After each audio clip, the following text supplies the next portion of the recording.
मेरा नाम अनंत है। मैं दुबई में नौकरी करता था, लेकिन हर महीने कोई अनजान आदमी मेरी पत्नी को 1 लाख रुपए दे जाता था और मेरी पत्नी से कहता कि ये पैसे तुम्हारे पति ने भेजे हैं। मेरी पत्नी ये बात मुझे फ़ोन करके बताती तो मैं बहुत परेशान हो जाता था, क्योंकि पिछले 2 सालों से मैंने अपनी पत्नी को कोई पैसे नहीं भिजवाए थे। मुझे तो यहाँ पर कोई काम ही नहीं मिल रहा था। इस बार उस आदमी ने मेरी पत्नी को सीधे 1 करोड़ रुपए दे दिए थे। तो मेरी पत्नी ने नया मकान खरीद लिया था और मेरे घर में हर चीज़ मौजूद हो गई थी। मेरी फैमिली गरीब से अमीर हो गई थी। मेरी पत्नी ने जब मुझे नए घर के फ़ोटो भेजे, तो उसी टाइम मैं इंडिया आने के लिए रवाना हो गया था और ये देखकर मेरे पैरों तले से ज़मीन निकल गई थी कि वो आदमी कोई और नहीं बल्कि मैं छत्तीसगढ़ का रहने वाला हूँ। मेरे पिताजी एक बहुत फेमस पेंटर थे, जो लोगों के घरों में पुताई किया करते थे। एक बार किसी के घर में पुताई करते टाइम पर सीढ़ियों से उनका पैर फिसल गया और वो नीचे जा गिरे। जमीन पर गिरने की वजह से उनके सिर में बुरी तरह से चोट आ गई थी, जिसकी वजह से काफी टाइम तक उनका काम बिल्कुल बंद हो गया था। जो जमा पूंजी हमारे पास थी, वो मेरे पिता के इलाज में लगने लगी, जिसकी वजह से घर में भूखा रहने की नौबत आ गई थी। मैंने होश संभालते ही अपने पिता का हाथ बटाने और अपने घर का खर्च चलाने की वजह से कोई छोटा-मोटा काम करना शुरू कर दिया था। मेरे पिताजी ठीक होते ही दोबारा अपने काम पर लग गए थे, मगर पहले जैसी बात नहीं रही थी। वो काफी कमजोर हो गए थे और उनके अंदर पहले जैसी काम करने वाली एनर्जी भी बाकी नहीं रही थी। इसीलिए हमारे घर के हालात भी दोबारा से नहीं संभल सके थे। मगर जब मैं जवान हुआ तो अपने पैरों पर खड़ा होने के काबिल हो चुका था और इतना कमा लेता था कि दोबारा घर में कभी भूखा रहने की नौबत नहीं आने दी थी और हमारे घर के हालात भी धीरे-धीरे बेहतर हो गए थे। मेरी शादी मेरी माँ ने अपने पड़ोस में रहने वाली अपनी सहेली की बेटी रंजना के साथ कर दी थी। मेरी पत्नी उम्र में मुझसे बहुत छोटी थी, मगर बहुत समझदार और खूबसूरत भी थी। वो ज्यादा पढ़ी लिखी तो नहीं थी, लेकिन उसे देखकर कोई नहीं बता सकता था कि वो पढ़ी लिखी नहीं है, बल्कि वो तो ग्रेजुएट लगती थी। शादी के 1 महीने बाद मेरी पत्नी ने सारे घर को अच्छे से संभाल लिया था। मैंने भी अब 2-3 जगह काम करना शुरू कर दिया था, ताकि हमारे घर के हालात पहले के जैसे हो सके और हमारी जिंदगी सुकून से गुजर सके। पहले हमारे घर में किसी तरह की कोई कमी नहीं थी, क्योंकि मेरे पिताजी हमारे मोहल्ले के सबसे फेमस पेंटर थे और मेरे पिता के हाथ में काफी सफाई थी। इसलिए ज्यादातर लोग अपने घर की पुताई मेरे पिता से ही करवाया करते थे, जिस पर मेरे पिता काम करने के अपने मुंह मांगे पैसे लेते थे और लोग मेरे पिता को मुंह मांगे पैसे भी दिया करते थे, क्योंकि लोगों को मेरे पिता के हाथ का काम बहुत ज्यादा पसंद आता था। शादी के कुछ महीने तो हंसते मुस्कुराते गुजर गए थे और इसी दौरान हमारे घर 2 जुड़वा बेटे पैदा हुए थे और उसके बाद ही एक बेटी भी पैदा हो गई थी। इसी तरह से मेरे 3 बच्चे हो गए थे। इन तीनों बच्चों के आने के बाद घर में सब लोग बिजी रहने लगे थे और उनकी छोटी-छोटी शरारतों से घर में खूब रौनक लगी रहती थी। मगर फिर हालात ने करवट बदली। मेरे पिता को किसी बड़े बंगले में पुताई करने का काम मिल गया था। हम नहीं जानते थे, इस बड़े काम से मेरे पिता को इतनी ज्यादा इंसल्ट उठाने को मिलेगी कि हमारा सारा घर बिखर जाएगा और हमारी जिंदगी बदल कर रह जाएगी और हम सारी जिंदगी के लिए दोबारा संभल नहीं पाएंगे। पिताजी उस बंगले की पुताई करने में बिजी हो गए थे और पहले से ज्यादा लगन और मेहनत के साथ काम करने लगे थे। लेकिन एक दिन उनसे एक बहुत बड़ी गलती हो गई थी, जो उनकी सारी मेहनत पर पानी फेर कर चली गई। लगभग 2 महीने मेहनत से काम करके मेरे पिता ने उस बंगले का एक पोर्शन तैयार कर लिया था। इस बंगले के 2-3 दरवाजे एक जैसे ही बने हुए थे, जो पोर्शन की तरफ भी खुलते थे। मेरे पिता अक्सर देर तक अकेले काम पर लगे रहते थे। एक दिन मेरे पिता ने अपने साथ 2-3 लड़कों को भी काम पर लगा लिया था और वो सब मिलकर काम कर रहे थे कि तभी बंगले का मालिक आया और उसने मेरे पिता से कहा कि वो सब घर वाले एक इमरजेंसी हो जाने की वजह से शहर से बाहर जा रहे हैं। उन्होंने कहा कि आप और आपके मजदूर अगर चाहो तो काम छोड़कर यहाँ से जा सकते हो, क्योंकि उनको वापस आने में पता नहीं कितना टाइम लग जाए। मेरे पिता ने देखा कि अभी तो काफी सारा काम करना बाकी है। मेरे पिता लालच में आ गए कि दिन खराब ना करने से बेहतर है कि वो काम करते रहें। मेरे पिता ने घर के मालिक से कह दिया कि वो लोग बेफिक्र होकर अपना घर बंद करके यहाँ से जा सकते हैं। मेरे पिता अपना काम पूरा करके ही यहाँ से वापस जाएंगे। घर का मालिक तो इस बात पर राजी हो गया था और वो लोग अपना घर बंद करके चले गए थे।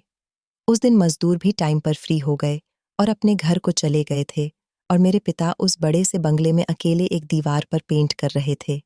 जैसे ही टाइम पूरा हुआ, मेरे पिताजी ने अपना काम खत्म किया और बंगले के गेट को ताला लगाकर घर लौट कर आ गए थे। उस रात मेरे पिता बहुत बेफिक्र थे कि जल्दी ही काम खत्म हो जाएगा और उन्हें पैसे मिल जाएंगे। मेरे घर पर कुछ दिनों बाद ही चौथे बच्चे की खुशखबरी आने वाली थी।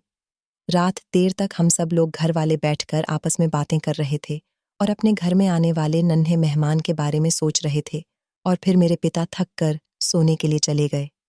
अगले दिन सुबह सुबह जब हमारी आंख खुली तो दरवाजे पर जोर जोर से दस्तक हो रही थी। इतनी तेज दस्तक हो रही थी कि हम लोग सोते हुए से जाग गए थे। न जाने कौन था जो इतनी जोर जोर से दरवाजा बजा रहा था। सब लोग उठकर बैठ गए थे।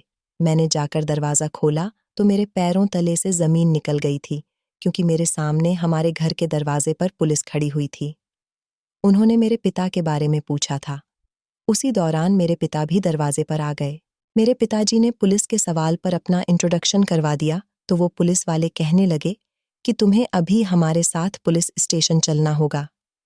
ये सुनकर तो हम लोग हैरान हो गए थे और पुलिस के ऐसा कहने पर हम लोग बुरी तरह से घबरा गए थे। मैंने घबराते हुए शब्दों में उनसे अपने पिता को ले जाने की वजह पूछी तो उन्होंने पहले तो मुझे खा जाने वाली नजरों से घूर कर देखा और फिर जो बात उन्होंने कही उस पर मैं हैरान रह गया था। हम सब भी अपने पिता की गलती जानने से पहले बहुत ज्यादा डर गए थे कि अगर पुलिस किसी इल्जाम पर मेरे पिता को लेने आ गई है तो उनसे छुटकारा पाना तो बहुत मुश्किल हो जाएगा। मेरे पिता के बार बार पूछने पर पुलिस वालों ने हमें बताया कि आप जिस घर में पुताई का काम कर रहे थे वहां से काफी सारे पैसे और जेवरात चोरी हो गए।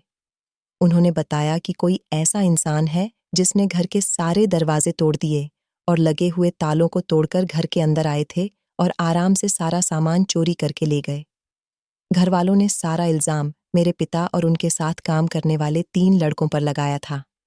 उस बंगले के मालिक ने पुलिस को बताया कि पेंटर और उसके साथ काम करने वाले लड़के सारा दिन घर में घुसे रहते थे और हर चीज पर उनकी नजर रहती थी। और अब जब वो लोग इमरजेंसी में घर से गए तो पेंटर और उसके साथ तीनों लड़के मौके का फायदा उठाकर वहीं पर रुक गए थे और उनके चले जाने के बाद आराम से चोरी कर ली। मेरे पिता पुलिस को बार बार कह रहे थे कि उन्होंने ऐसा कुछ नहीं किया, बल्कि वो तो कसम भी खा रहे थे। ये सब कुछ झूठा इल्जाम है।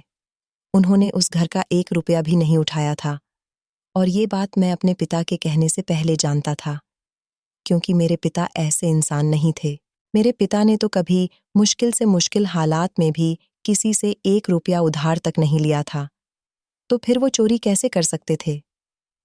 भले से ही उन्होंने भूखे रहकर जिंदगी गुजार ली थी, मगर उन्होंने कभी ऐसा जुर्म नहीं किया, तो मेरे पिता को अब क्या जरूरत थी ऐसा करने की? जबकि अब तो हमारे हालात भी संभल चुके थे। फिर पुलिस वाले हमारे घर का एक एक कोना तलाश करके चोरी का सामान ढूंढने लगे थे। घर में सोने की एक कील तक मौजूद नहीं थी।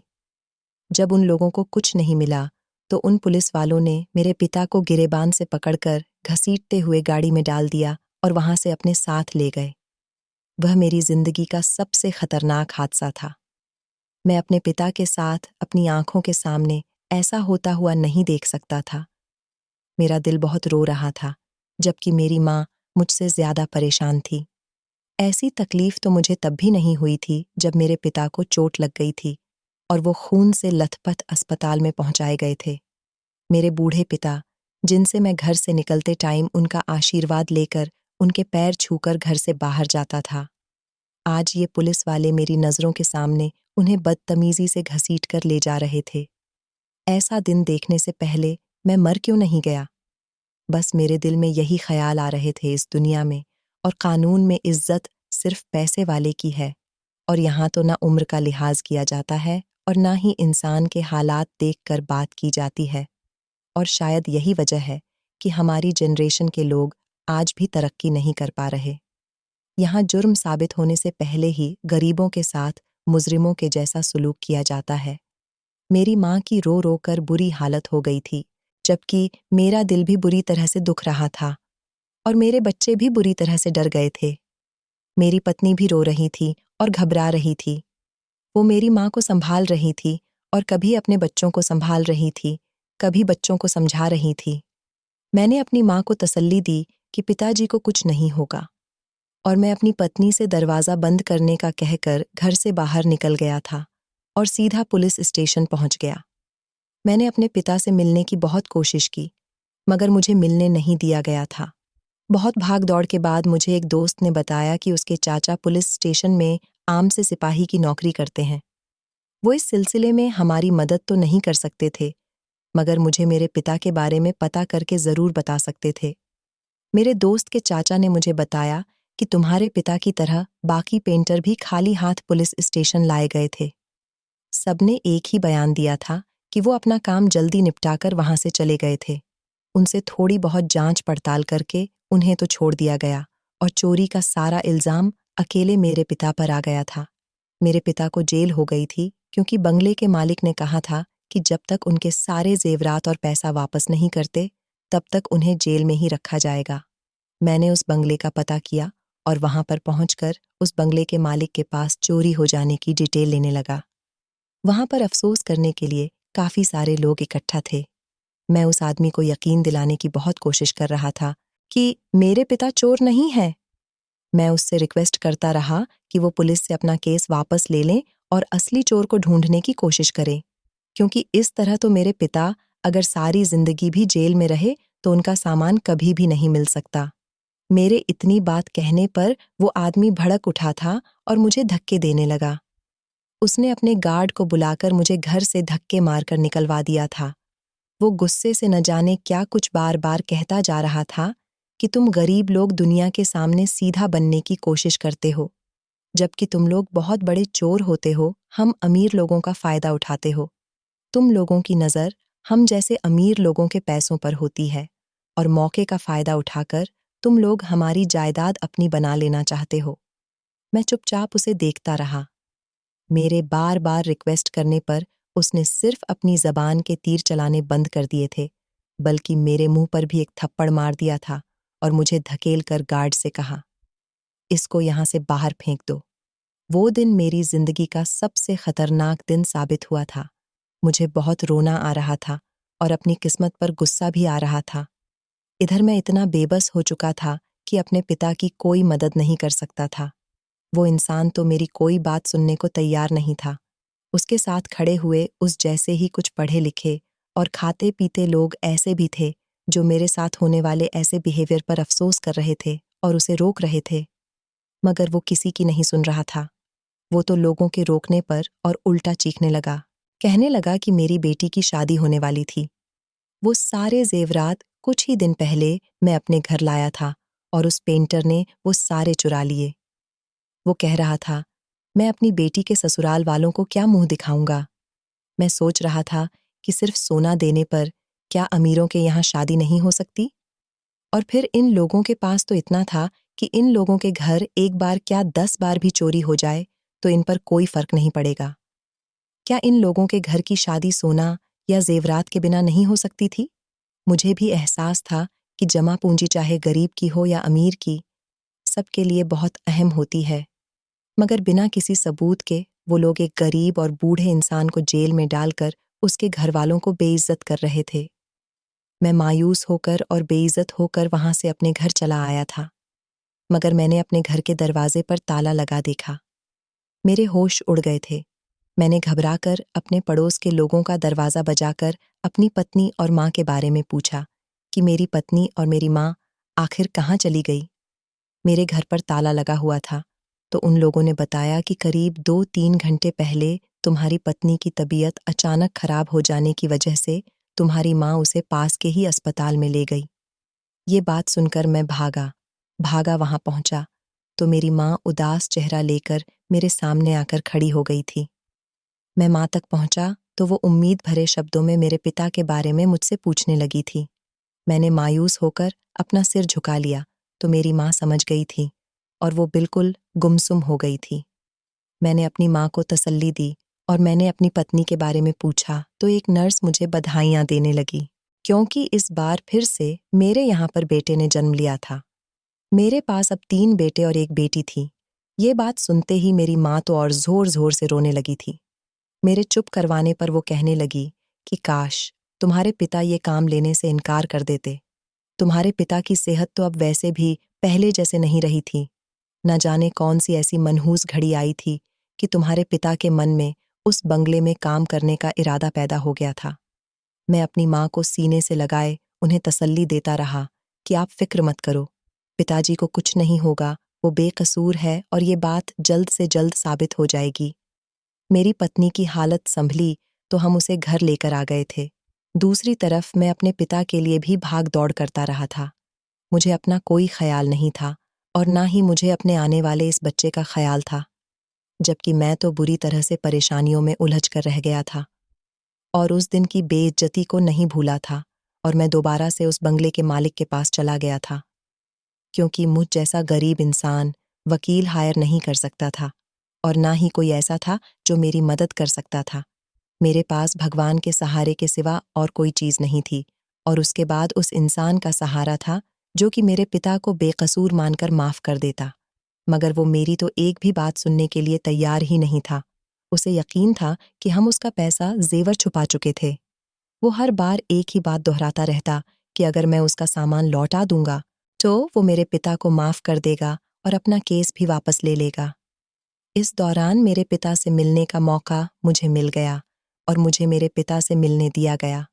अपने पिता की हालत देखकर मेरी हिम्मत टूटने लगी थी। वो बहुत ही बुरी हालत में जेल के कोने में बैठे हुए थे। उन्हें देखकर मेरी आंखों में आंसू आ गए थे। मैंने उनको बताया कि हमारे यहाँ पर बेटा पैदा हुआ है, तो वो बहुत खुश होने लगे और कहने लगे कि अपने बच्चों को मेरे बारे में कुछ मत बताना। वो छोटे हैं, मैं नहीं चाहता उन छोटे बच्चों के सामने मेरी बेइज्जती हो।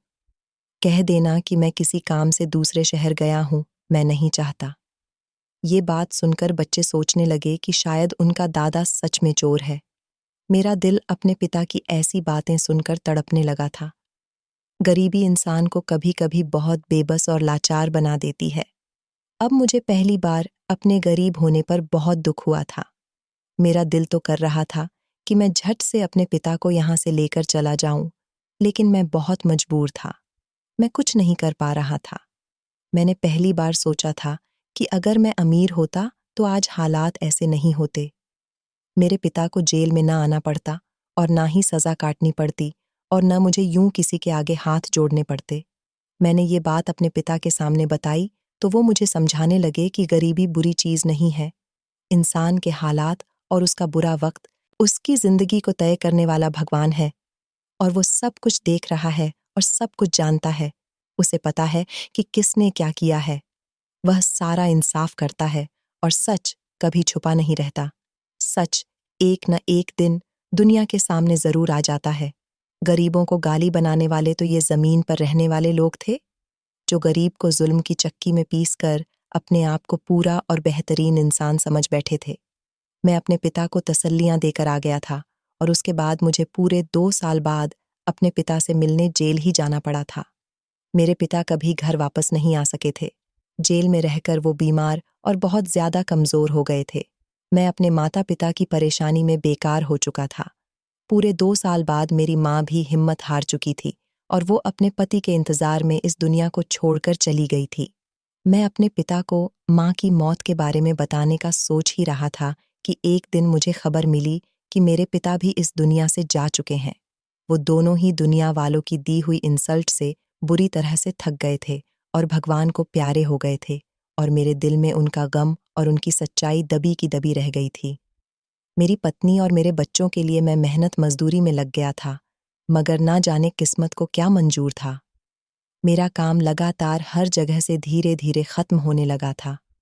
मैंने पूरे 2 साल बहुत मेहनत कर ली थी, लेकिन मैं अपनी मेहनत में बेकार ही रहा था और मेरे घर में फिर से भूखा रहने की नौबत आ गई थी। अपने मासूम बच्चों को भूख से बेचैन देखकर मैं थक गया था। मैंने लोगों से उधार लेना भी शुरू कर दिया था और पैसे जमा करके मैं दुबई पहुंच गया था। मैं वहां पर एक छोटे से रेस्टोरेंट में साफ सफाई का काम किया करता था, मगर मेरे पास इतने पैसे नहीं आ पा रहे थे कि मैं अपने घर भी भेज सकूं, क्योंकि जिस आदमी ने मुझे इस काम पर लगवाया था वो धोखे से मेरी आधी सैलरी से ज्यादा सैलरी खुद ही ले रहा था, और यही बात मुझे बहुत परेशान करती थी। मगर एक दिन जब मेरी पत्नी ने फोन पर मुझे बताया कि मेरे भेजे हुए 1 लाख रुपये से उसने हमारे बच्चों के लिए शॉपिंग भी कर ली और छोटा मोटा जो मेरे ऊपर मैंने उधार ले रखा था वो भी चुकता कर दिया, मैं ये सुनकर हैरान हो गया था, क्योंकि मैं तो जब से यहाँ पर आया था मैंने 1 रुपया भी अपने घर पर नहीं भेजा था। मेरी पत्नी को मुझ पर शक न हो जाए और मेरी पत्नी और बच्चों की खुशी के लिए मैंने उसको कुछ नहीं बताया और सच छुपा गया था और कॉल कट करके सोचने लगा, न जाने मेरी पत्नी को कौन पैसे दे रहा था। इस बात को मैं अभी भूल नहीं पाया था कि अगले ही महीने फिर से मेरी पत्नी ने वैसे ही पैसे मिल जाने पर मुझे कॉल की और कहने लगी कि आपका भेजा हुआ आदमी मुझे पैसे दे जाता है, और वो आदमी मेरी पत्नी से कहता है ये पैसे तुम्हारे पति ने भिजवाए हैं। मैं अपनी पत्नी को ये पैसे लेने के लिए रोकना चाहता था, मगर हर बार मेरे बच्चे उन पैसों से अपनी ज़रूरत को पूरा करने की खुशी मुझे बताते थे तो मेरी ज़ुबान बंद हो जाती थी। मगर लगातार कई महीनों तक ऐसा ही हो रहा था। कोई आदमी मेरी पत्नी को यह कहकर पैसे देता कि वो मैंने भिजवाए हैं, और वो हर महीने मेरी पत्नी को 1 लाख रुपए दे दिया करता था, जिससे धीरे धीरे मेरे घर की सारी परेशानियां खत्म हो गई थीं। यहाँ तक कि मेरे घर से गरीबी खत्म होने लगी थी। मैं परेशान हो गया था कि न जाने वो कौन था जो बेवजह मेरे घर पर हर महीने इतने ढेर सारे पैसे दे दिया करता था। मेरी पत्नी जवान और कम उम्र की औरत थी और मैं 4 बच्चों का पिता था। मुझे ये बात बुरी तरह से परेशान कर रही थी। न जाने इतने बहुत सारे पैसों के बदले कल को मेरे साथ कुछ गलत ना हो जाए, क्योंकि मेरे पिता के साथ जो हुआ था मेरे लिए वही भूलने के काबिल नहीं था, इसलिए मुझे हमेशा टेंशन रहती थी। एक दिन तो मेरी पत्नी ने मेरी जान ही निकाल दी थी, क्योंकि वो आदमी उसे पूरे 1 करोड़ रुपए दे गया था।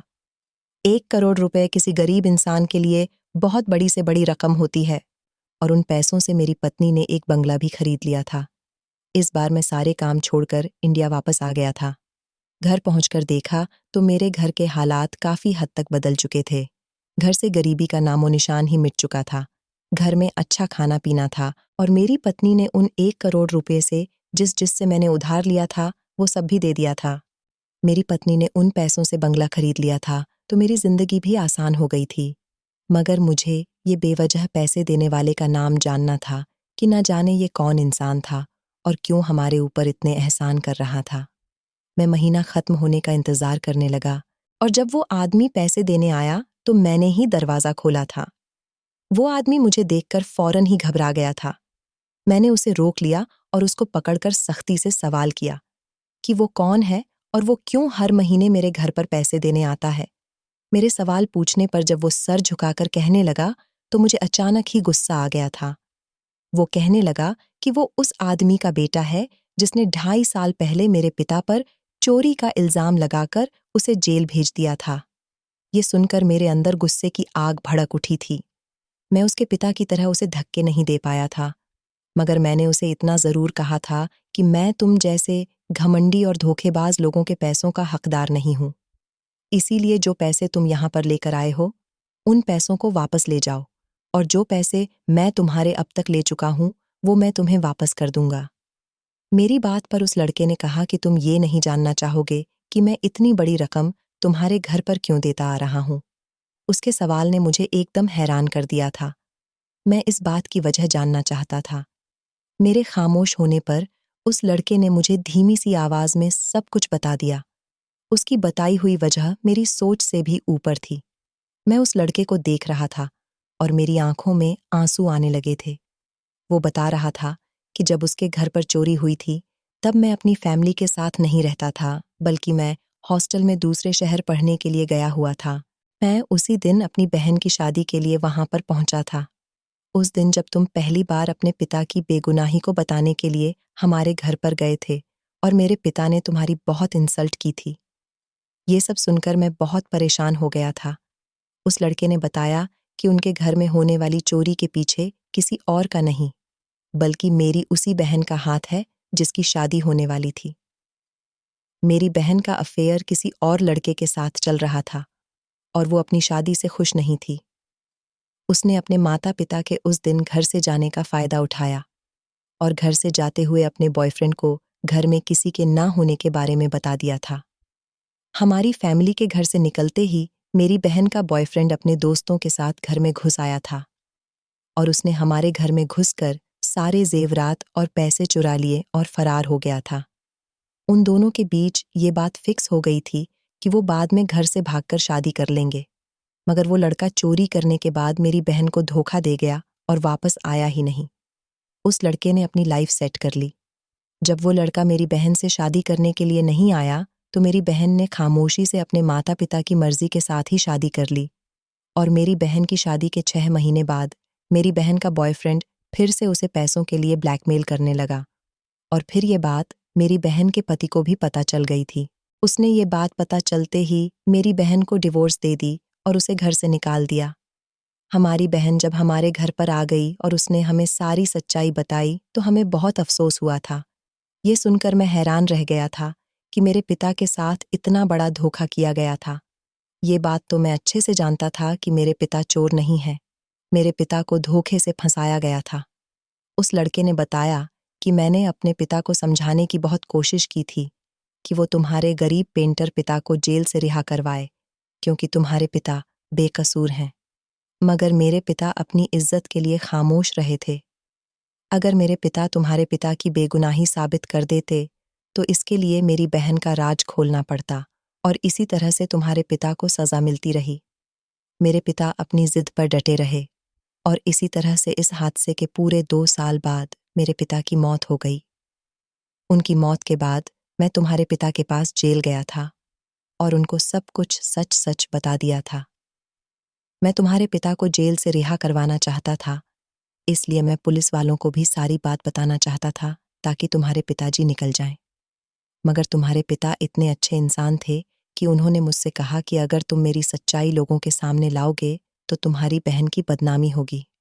इसलिए उन्होंने मुझे मेरी बहन की बदनामी करने से रोक दिया था और इस बात के कुछ ही दिन बाद तुम्हारे पिता भी मर गए थे। वो लड़का मुझे सारी बात बताने के बाद रोने लगा था, लेकिन जाते-जाते वो मुझे बहुत बड़े दुख में डाल गया था। वो लड़का सब कुछ बताने के बाद कहने लगा, ये सारा पैसा उस एहसान के आगे कुछ भी नहीं है, जो तुम लोगों ने हम पर किया। वो कह रहा था कि ये पैसा सिर्फ उस इल्ज़ाम को ख़त्म करने के लिए है, जो मेरे पिता पर लगाया गया था। वो हमारे घर पर मुझसे माफ़ी मांगने भी आया था, मगर तब मैं दुबई चला गया था। वो लड़का मुझसे माफ़ी मांगकर मुझे ये सब कुछ बताकर चला गया था और मैं ये सोच रहा था कि ये पैसा मेरे पिता की इज्जत और हमारा अच्छा वक्त लौटा सकता है क्या? लेकिन नहीं, मगर उस लड़के की सोच ने मुझे यकीन दिलाया था कि अच्छे बुरे इंसान तो हर जगह पर होते हैं। वो भी एक जालिम पिता का एक नरम दिल और शरीफ बेटा था, जिसके पास पैसा भी बहुत था और उसका दिल भी नरम था। लेकिन फिलहाल जो हमारे साथ हो चुका था, उसको याद करके आज भी मेरी आंखों में आंसू आ जाते हैं। मेरे पिता एक बेकसूर इंसान थे, जिनको कुछ ना करने की सज़ा मिली थी और इतनी बड़ी सज़ा मिली थी कि वो अपनी सज़ा को भुगतते-भुगतते इस दुनिया से चले गए थे। मैं भगवान से यही प्रार्थना करता हूँ कि जैसा हमारे साथ हुआ, ऐसा किसी के साथ ना हो। कोई भी अमीर इंसान किसी गरीब के साथ ऐसा ना करे कि जिस वजह से वो इंसान अपनी इज्जत खो बैठे और अपने अपनों को खो बैठे। तो इस कहानी के बारे में आपकी क्या राय है? कमेंट करके ज़रूर बताइएगा दोस्तों। आपको हमारी ये कहानी कैसी लगी, आप हमें कमेंट बॉक्स में ज़रूर बताइए। यदि आपके पास भी ऐसी कोई प्यारी सी कहानी है या फिर ऐसी कोई कहानी जिससे कुछ शिक्षा मिले, तो आप हमारे साथ उसको ज़रूर शेयर करें। दोस्तों, यदि आपको हमारी ये वीडियो अच्छी लगे, तो आप हमारी इस वीडियो को लाइक शेयर ज़रूर करें और ऐसी ही दिल को छू लेने वाली प्रेरणादायक कहानियाँ सुनने के लिए हमारे चैनल को भी सब्सक्राइब करें। यदि आप हमें फेसबुक पर देख रहे हैं, तो आप हमारे फेसबुक पेज को लाइक और फॉलो ज़रूर करें। तो दोस्तों, फिर मिलते हैं ऐसी ही ज़बरदस्त कहानी या टिप्स के साथ नई वीडियो में। तब तक के लिए धन्यवाद। आप सभी अपना ख्याल रखना।